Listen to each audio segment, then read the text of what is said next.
Today we are working on propagating my fiddle leaf fig. And this is the mama. She is about 2 years old and she's very tall.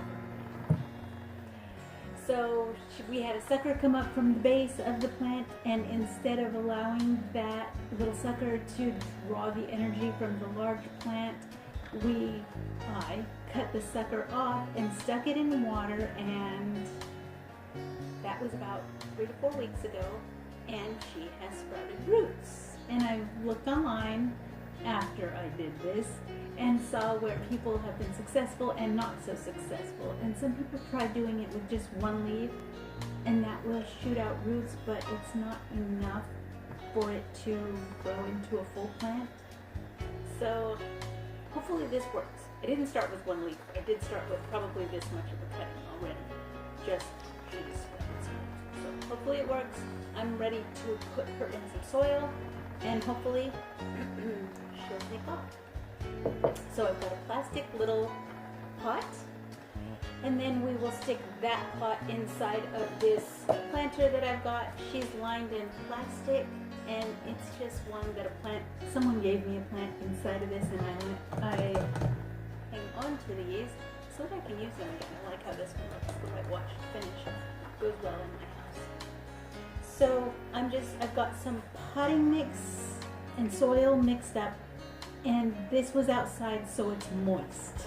So I'm going to stick some of it in before I even try to put her.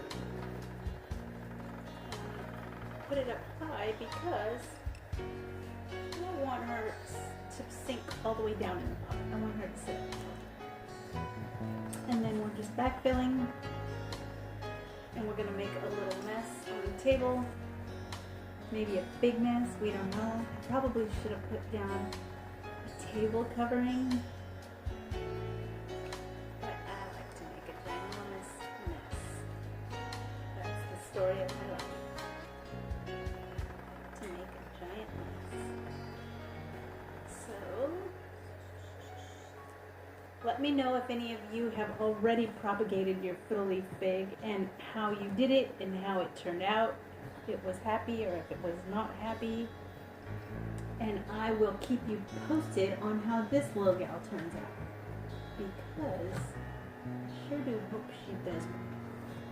I have a giant mess here, and I'm not even going to water that in. I was going to water it in with the water that she's been sitting in, but that soil's so moist that I don't want to make it just super soggy. I want to give it a chance to dry out a little bit and let her get her bearings in soil. So thank you guys for stopping by. I hope you guys have a good one. Bye-bye.